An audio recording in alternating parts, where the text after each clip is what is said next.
Teman-teman, saat teduh kita pagi ini, edisi 95, Kitab Keluaran pasal 38, ayat 1 sampai dengan 31, membawa kita ke pelataran tabernakel. Ada pelajaran-pelajaran yang indah yang bisa kita petik. Ayat 9 sampai dengan 20 menggambarkan bagaimana pelataran tabernakel ini dibuat. Pagar dari pelataran terdiri dari tirai yang mengelilingi seluruh pelataran kemah suci. Panjangnya adalah 46 meter, lebar 23 meter, dan tingginya 2,3 meter. Tirainya terbuat dari lenan halus yang ditenun dan berwarna putih. Bahan kain yang dipakai sebanyak 129 meter.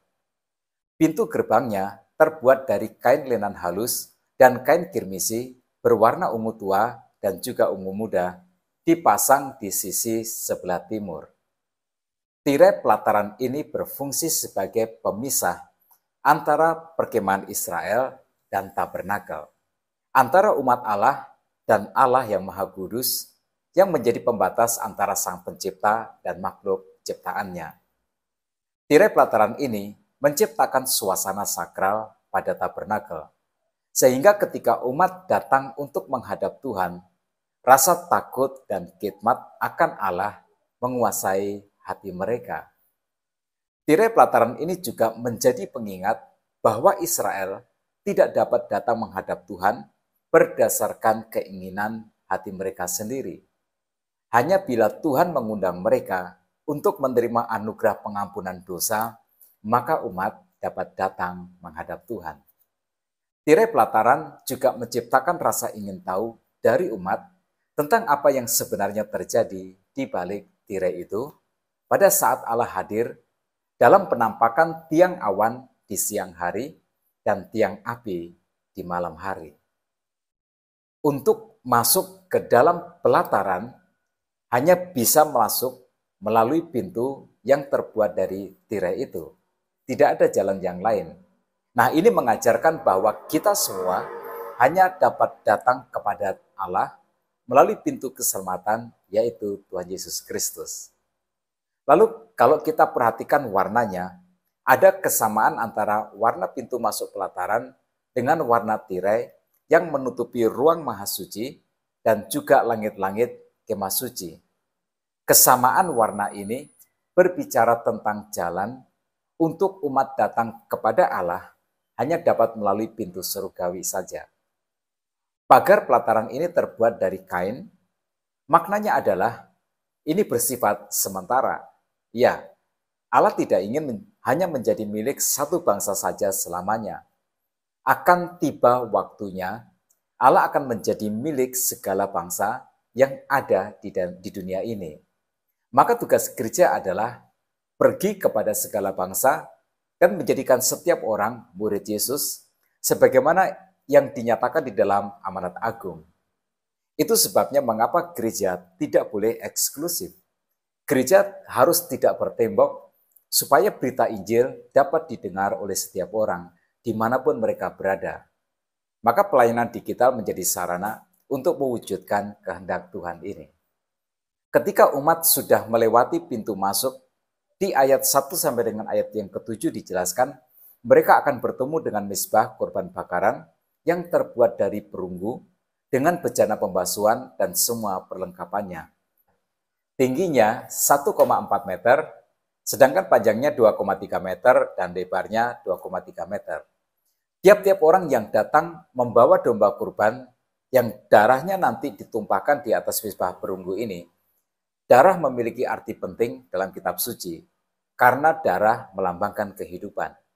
Kehidupan ada di dalam darah, dan penumpahan darah itu melambangkan penghukuman atas dosa manusia. Seperti yang dikatakan di dalam kitab Ibrani pasal 9 ayat 22, tanpa penumpahan darah maka tidak ada pengampunan. Kita yang hidup di zaman perjanjian baru sangat bersyukur karena Allah telah memberikan korban pengganti, yaitu Yesus Kristus, yang menjadi anak domba Allah yang menebus dosa manusia. Darah Kristus ditumpahkan di atas mezbah Bukit Golgota melalui salib. Nah, darah Yesus inilah yang menjadi pengganti hukuman dosa kita, sehingga kita yang menerima Yesus sebagai juru selamat kita diampuni dosa kita dan kita diselamatkan. Jika kita ingin tahu seberapa buruk sebenarnya dosa, bayangkanlah ini, apa yang terjadi di mezbah korban bakaran. Setiap hari, imam menyembelih anak domba. Setiap hari, darah tertumpah di atas mezbah. Nah, bayangkanlah baunya, itu adalah gambaran dari dosa. Dosa itu busuk, dosa itu berbau kematian, tetapi setelah korban pengganti dikorbankan, umat kemudian meninggalkan pelataran dengan keadaan sudah mengalami pendamaian dosa. Karena itu, ingatlah ini selalu. Keselamatan yang kita miliki di dalam Kristus Yesus adalah hasil dari kematian Yesus di atas kayu salib. Tuhan Yesuslah yang membayar dengan nyawanya atas setiap tawa bahagia kita, sebab dosa kita sudah diampuni dan kita memiliki hidup yang kekal di dalam surga. Kemudian, mari kita lihat perabotan yang lain. Ada bejana pembasuhan yang terbuat dari perunggu yang berasal dari cermin para pelayan wanita. Cermin ini didapatkan dari Mesir yang membuat cermin dari perunggu. Tentu harganya sangatlah mahal. Ini sebuah contoh yang luar biasa tentang pemberian kasih kepada Tuhan. Jangan pernah membawa barang yang sudah tidak dipakai lagi untuk kemudian dipersembahkan di gereja. Itu pamali, itu malu dengan para pelayan wanita ini.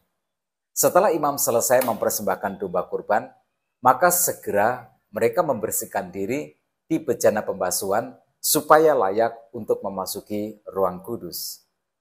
Pelayanan harus didasarkan kepada hidup yang sudah disucikan oleh darah Yesus. Jika kita berdiri di hadirat Tuhan dengan hidup lama yang masih kotor, maka Tuhan tidak akan menerima pelayanan kita.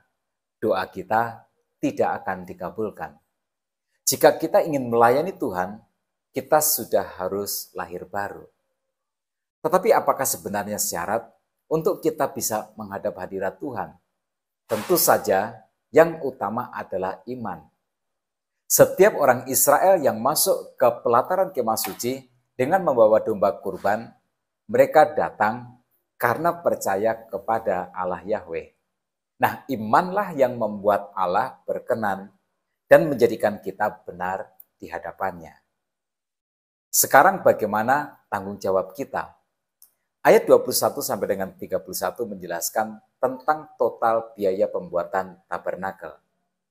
1 ton emas, 3 ton perak, dan 2 ton perunggu. Tabernakel menjadi simbol dari perjanjian Allah dengan umatnya. Bahwa Allah hadir, Allah menyertai umatnya, Allah memberkati umatnya, dan Allah setia.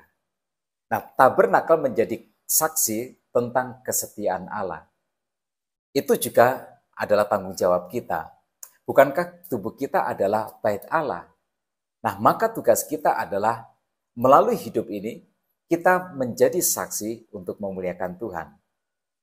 Kemudian kita juga punya tanggung jawab penata layanan.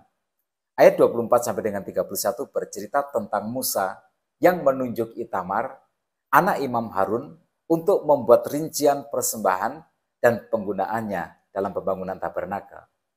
Persembahan harus dikelola dengan baik, dengan jujur, dan digunakan secara tepat. Tidak boleh ada kecurangan, tidak boleh ada korupsi, tidak boleh ada penyalahgunaan. Ini mengajarkan kepada kita bahwa gereja harus memilih bendaharanya dan pengurus keuangan, orang-orang yang dapat dipercaya. Dia harus jujur, kompeten, supaya penggunaan uang persembahan dapat dipertanggungjawabkan. Nah, teman-teman, sejatinya yang kita layani adalah Allah yang Maha Suci, Allah yang Maha Agung, dan Allah yang Maha Mulia. Dia juga adalah Allah yang Maha Kasih. Karena itu, pelayanan adalah sebuah kehormatan, bukan sebuah beban. Jika teman-teman merasakan pelayanan hanya sebagai sebuah beban, maka itu adalah indikasi bahwa teman-teman masih hidup di dalam hidup yang lama. Bertobatlah, lalu berubahlah.